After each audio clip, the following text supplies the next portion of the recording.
School college വിദ്യാർത്ഥികളെയും കുട്ടികളെയും ലക്ഷ്യമിട്ട് വിൽപ്പനയ്ക്കായി സൂക്ഷിച്ച കഞ്ചാവുമായി യുവാവ് ചാലക്കുടിയിൽ പിടിയിൽ.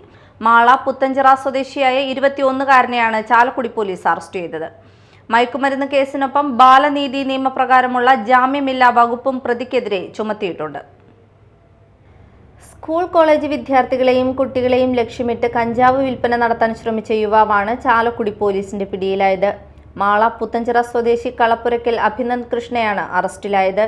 ജൂൺ 6-ന് രാത്രി ചാലക്കുടി ആശുപത്രിക്ക് സമീപത്തെ ഒരു ലോഡ്ജ് മുറിയിൽ നിന്നാണ് പ്രതിയെ പോലീസ് കസ്റ്റഡിയിലെടുത്തത്. രഹസ്യവിവരത്തിന്റെ അടിസ്ഥാനത്തിൽ നടത്തിയ പരിശോധനയിലാണ് ഇയാളിൽ നിന്ന് വിൽപ്പനയ്ക്കായി സൂക്ഷിച്ചിരുന്ന കഞ്ചാവ് കണ്ടെത്തിയത്.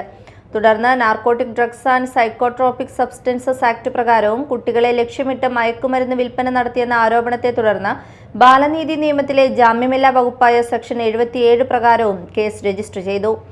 Chalakudy police station SI Vishakh MKയുടെ നേതൃത്വത്തിൽ SCPO ജിജോ PR, CPOമാരായ അമൽ മോഹൻ, ശ്രീജിത്ത് എന്നിവർ ഉൾപ്പെട്ട സംഘമാണ് അന്വേഷണം നടത്തുകയും പ്രതിയെ അറസ്റ്റ് ചെയ്യുകയും ചെയ്തത്. മയക്കുമരുന്ന് വിൽപ്പന ശൃംഖലയെക്കുറിച്ചും പ്രതിക്ക് പിന്നിൽ മറ്റാർക്കെങ്കിലും ബന്ധമുണ്ടോ എന്നും സംബന്ധിച്ച് പോലീസ് അന്വേഷണം തുടരുകയാണ്. Media time, Chalakudy.